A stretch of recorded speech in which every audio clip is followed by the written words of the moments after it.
I'm Robert with Yarbrough & Sons, and today we're going to be doing a maintenance on this furnace, making sure everything's running properly and making sure it's safe. First thing I like to do, I've already got this wire disconnected. I like to pull and clean the flame sensor before it ever runs. That way this flame sensor is right in the path of the flame, and if you do it after it runs, it is very, very hot. There's several different ways you can clean these.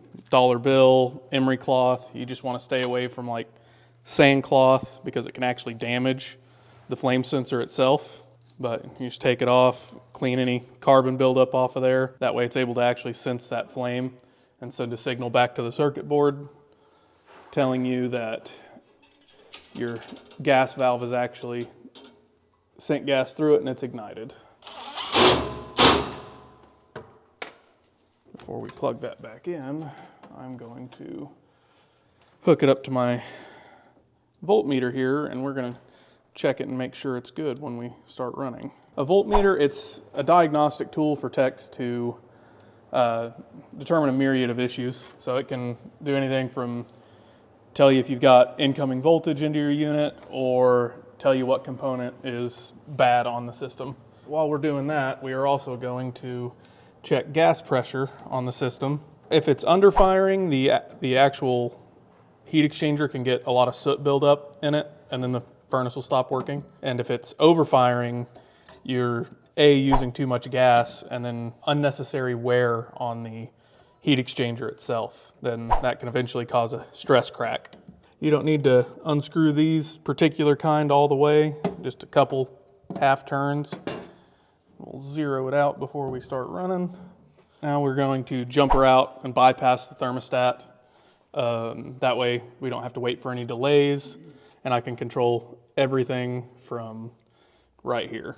If you needed to get a unit running temporarily and one of the safeties was bad, but it has multiple safeties, you can bypass that. We don't recommend it, but in case of emergency, you can bypass something to get it running until you get the proper part in. So the unit's starting up. We've got our igniter lighting. The main thing I'm waiting for right now is the flame to go across here. That way I can read our microamps. Once we read our microamps, I'll get the flame sensor plugged back in and actually check the amps on the igniter and check the amps on the inducer. We're reading 3.2 microamps on our flame sensor.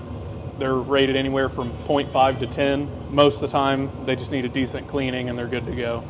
We're pulling about a half amp on that igniter, which is what we would expect.